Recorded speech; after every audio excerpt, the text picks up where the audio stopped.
მოგესალმებით. ჩვენ ახალი არხი ვართ. ამ არხის კონტენტი იქნება ფეხბურთთან დაკავშირებული. განვიხილოთ ფეხბურთელების კარიერას. დაწერთ კომენტარებში, შემდეგ რომელ ფეხბურთელზე ჩავწეროთ ვიდეო.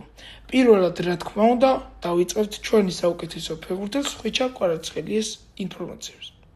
ხვიჩა კვარაცხელიას 2025 წელი გამორჩეულად წარმატებული იყო, როგორც საკლუბო, ისე საერთაშორისო დონეზე. საკლუბო მიღწევები.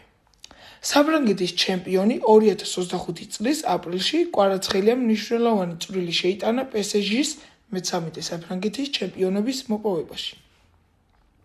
საფრანგეთის თასის გამარჯვებული.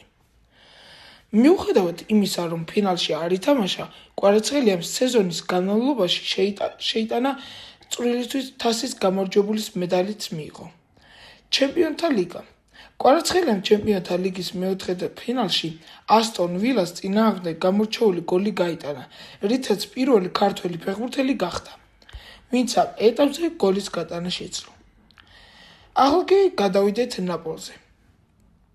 სერია A-ს ჩემპიონი, მიუხედავად იმისა, რომ იანვარში PSG გადავიდა, კვარაცხელიამ ნაპოლისთან ერთად სეზონის პირველ ნახევარში 17 მატჩი ჩაატარა, რის გამოც იტალიის ჩემპიონატის გამარჯვებულის მედალი მიიღო.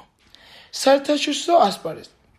ევრო 2024 ხვიჩა კვარაცხელიამ საქართველოს ნაკრებს დაეხმარა ევრო 2024-ის მერვედ ფინალში გასვლაში, რაც ქვეყნისთვის ისტორიული მიღწევა იყო.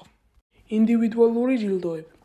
სერია A-თვის საუკეთესო ფეხბურთელი 2024 წლის სექტემბერში კვარაცხელია სერია A-თვის საუკეთესო ფეხბურთელად დასახელდა. საქართველოს წლის საუკეთესო ფეხბურთელი. ხვიჩა კვარაცხელია ZZ 4-ჯერ 2020-2023 წელი დასახელდა. საქართველოს წლის საუკეთესო ფეხბურთელად. 2025 წელს ხვიჩა კვარაცხელიამ ისტორიული წარმატებები მოიპოვა. მათ შორის გახდა პირველი ქართველი ფეხბურთელი, რომელმაც იტალიისა და საფრანგეთის ჩემპიონატები მოიგო. მისი გამორჩეული თამაშითა და მიღწევებით კვარაცხელიამ მსოფლიო ფეხბურთის ერთ-ერთ გამორჩეულ ვარსკვლავად იქცა. დღეისთვის სულ ეს იყო. არ დაგავიწყდეთ ვიდეოს დალაიქება, არხის გამოწერა და ზარის გააქტიურება. კომენტარებში დაწერეთ, თუ შემდეგ რომელ ფეხბურთელზე გავაკეთოთ ასეთი ვიდეო. უფრო ცუდად, რა თქმა უნდა. მადლობა ყურადღებისთვის.